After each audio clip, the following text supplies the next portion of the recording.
Bienvenidos a Entrelazando Mundo. En este episodio exploraremos tres conceptos fascinantes que han revolucionado nuestro mundo: las máquinas de Turing, los algoritmos y la fascinante realidad aumentada.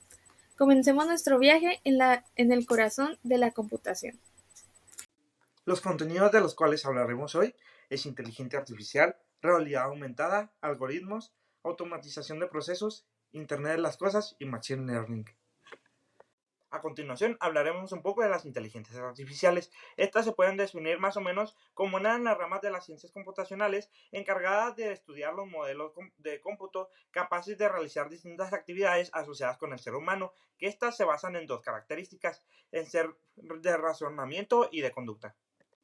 La inteligencia artificial, como la conocemos, aproximadamente fue en 1956. Ahí, durante algunos meses en Dartmouth, algunos de los investigadores más importantes realizaron distintas actividades en donde presentaron proyectos de aplicaciones articulares, juegos y algunos programas de razonamiento. Sin embargo, ninguno de estos aportó realmente notables cambios. Realmente lo más importante ahí fue John. Algunas aplicaciones son la aplicación de razonamiento simbólico mediante modelos computacionales, la aplicación de tecnologías de búsqueda de problemas de IA en lugar de soluciones algorítmicas, la manipulación de información inexacta, incompleta o definida de manera insuficiente, el análisis de características cualitativas de problemas para plantear una solución, la utilización de significado semántico con la forma sintáctica de la información, la manipulación de grandes cantidades de conocimiento específico para la solución de problemas y la aplicación de conocimientos de nivel para tener un control más satisfactorio de las estrategias de solución de problemas. Ahora nos vamos a sumergir en el tema de la realidad aumentada. La realidad aumentada es una tecnología que permite visualizar objetos virtuales o información en general en un espacio físico. A lo largo de los años, la sociedad ha estado en constante contacto con la realidad aumentada y ha sido utilizada en diferentes áreas temáticas como la educación, la medicina y hasta los videojuegos. Para introducirnos a la historia de la realidad aumentada, podemos remontarnos al año de 1957. En este año, el polifacético Morton Hay comenzó a construir el prototipo de una máquina que proyectaba imágenes en 3D y tenía era físicamente como una máquina de videojuegos de arcade. Esta máquina le llamamos Sensorama y proyectaba imágenes en 3D. También se dice que como que le aventaba aire a los espectadores y hacía vibrar el asiento. Más tarde, en el año de 1933, de la Universidad de Columbia, un grupo de inventores creó un dispositivo que utilizaba HMD, que significa Head Mounted Display, y esta interactuaba como una impresora y se le asignó el nombre de Karma. Esta máquina lo que hacía era como una impresora, pero les mostraba cómo utilizarla sin la necesidad de utilizar un instructivo. En la actualidad tenemos un montón de avances tecnológicos en cuanto a la realidad aumentada, ya que contamos con procesadores, monitores, sensores, dispositivos de entrada y hasta los mismos teléfonos pueden considerarse como aparatos de realidad aumentada, ya que cuentan con todas las características de uno. Al hablar de las aplicaciones de la realidad aumentada, nos encontramos con dos tipos de aplicaciones: las de geoposicionamiento, que son basadas en la ubicación de los recursos a inventar, y las marcadoras, que basan su uso en la lectura de etiquetas. Algunos ejemplos de las aplicaciones de la realidad aumentada podría ser la lectura de los códigos QR, también algunos videojuegos como lo es Pokémon Go, y también los mapas interactivos que nos pueden decir si existe alguna desviación en el camino mostrándonosla. Ahora hablemos un poco de automatización de procesos. Este utiliza tecnología para poder automatizar procesos complejos. Por lo general son tres: la automatización de procesos, centralizar la información y reducir requisitos de participación de personas. Está diseñado para eliminar varios problemas como lo puede ser el cuello de botella, reducir errores y la pérdida de datos, al mismo tiempo que este aumenta la transparencia de la comunicación entre departamentos y la velocidad de procesamiento. Pero ahora bien, ¿cómo aplicarlas? No todas las tareas pueden automatizarse. Sin embargo, hay algunas ganancias fáciles donde algunos procesos pueden automatizarse fácilmente con un software existente. Para empezar, piensa en algunas tareas dentro de la organización que tengan estas características, que sean repetitivas, urgentes, que incluyan un número de personas y piezas, que necesitan auditorías y seguimiento de cumplimiento, que impacten a procesos y sistemas dentro del negocio, que estén basadas en reglas y estandarizaciones y que tengan el potencial para un alto retorno de la inversión. Después, debes de establecer tus objetivos organizacionales. Debes de tener claro cuáles son tus objetivos y cómo la automatización ayudará a alcanzarlos. Puedes ayudarte con estas preguntas. ¿Quieres tener menos clientes, una reducción de tiempo de respuesta o un aumento de rentabilidad? Una vez hayas aclarado esto, Lo más fácil será preguntarte, ¿esto me está acercando o alejando de mis objetivos? Ahora debes de elegir las herramientas adecuadas. Aquí te recomiendo acercarte con profesionales que hayan tenido experiencia con estos sistemas. El sistema ideal debe ser simple y fácil de entender, con interfaces intuitivas y de gran usabilidad. Estas tienen que también integrarse al software y herramientas existentes en el sistema. Debe comunicarse con otros programas y tener un sistema para manejar datos.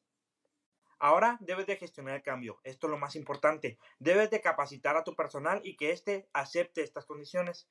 Esto debe involucrar al equipo en el proceso de planificación, teniendo un círculo de retroalimentación que éste ayudará al cambio de ambos lados y la educación continua ayudarán a acceder a una transición sin problemas de este proceso.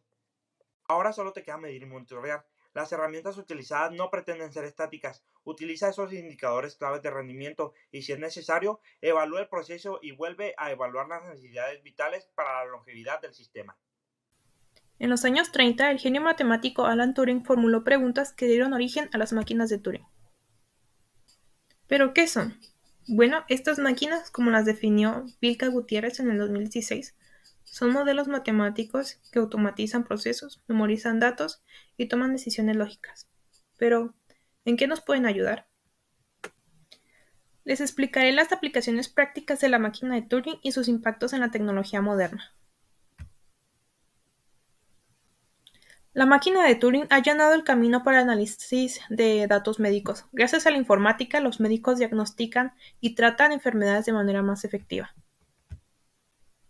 La seguridad cibernética es fundamental hoy en día. Las máquinas de Turing nos dieron las herramientas para entender y fortalecer la criptografía. La máquina de Turing nos dio las bases para entender la programación. Hemos creado softwares que han revolucionado la forma en la que trabajamos y vivimos. Ahora hablemos de algoritmos.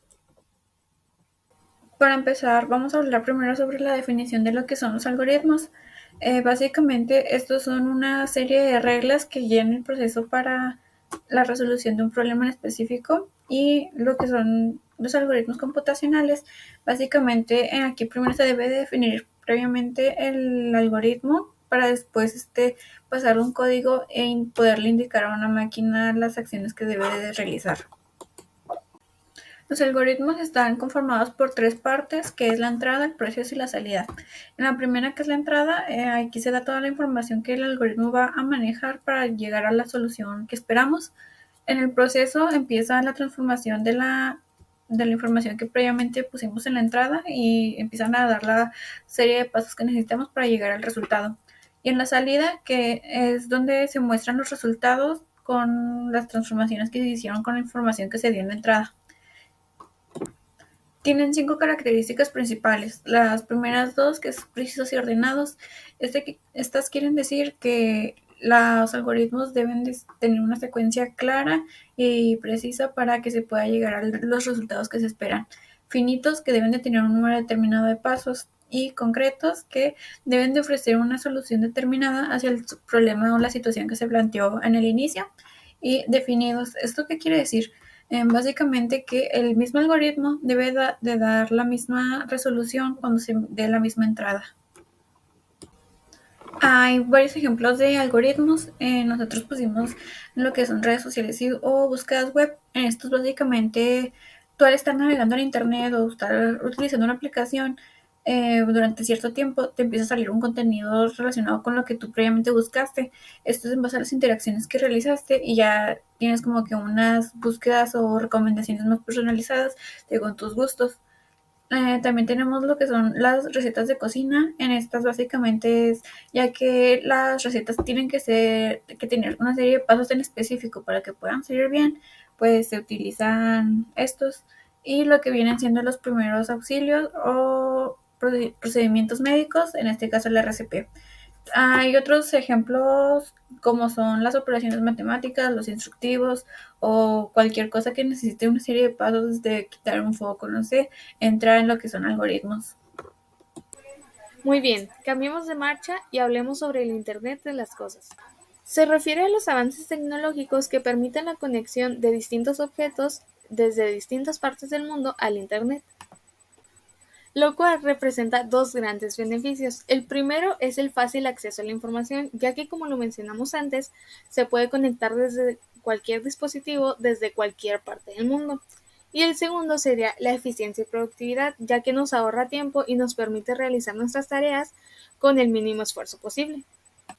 A continuación tenemos dos ejemplos. El primero son los botones inteligentes, que están diseñados para esas personas que en ocasiones pueden ser muy olvidadizas. Esto es para que si en algún momento se les olvida salir de casa y no apagaron algún dispositivo electrónico o en sí las luces de la casa, lo puedan hacer desde la comodidad de su celular o de algún otro dispositivo. Luego tenemos los wearables para perros, que son para cuidar su seguridad y darles indicaciones. Muy bien, finalizamos con el tema de Machine Learning. Es una rama de la inteligencia artificial que permite a las computadoras aprender patrones sin ser programadas, además de que está la función de realizar predicciones basadas en datos. Dentro de sus aplicaciones encontramos estas tres que son las más comunes. La primera es la clasificación de correos, la segunda el reconocimiento facial o de voz y por último tenemos la recomendación de productos.